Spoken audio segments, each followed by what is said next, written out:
আসসালামু আলাইকুম।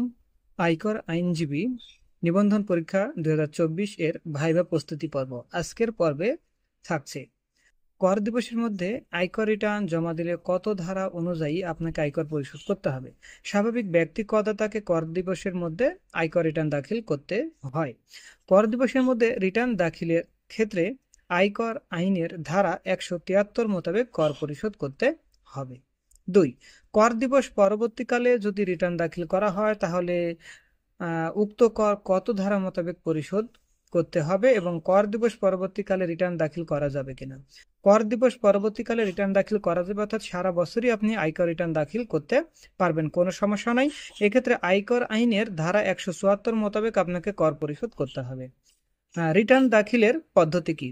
মানে আয়কর রিটার্ন দাখিলের স্বনির্ধারণী পদ্ধতি বা সাধারণ পদ্ধতি, এরকম অনেকে অনেক কোশ্চেন করে থাকেন। তা এখন আয়কর রিটার্ন দাখিলের পদ্ধতি কয়টি?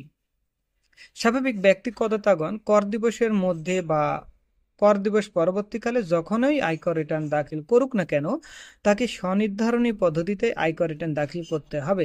সাধারণ পদ্ধতিতে আয়কর রিটার্ন দাখিল করার কোনোই সুযোগ নেই। কর দিবস পরবর্তীকালে স্বনির্ধারণী পদ্ধতিতে আয়কর রিটার্ন দাখিল করা যাবে কিনা?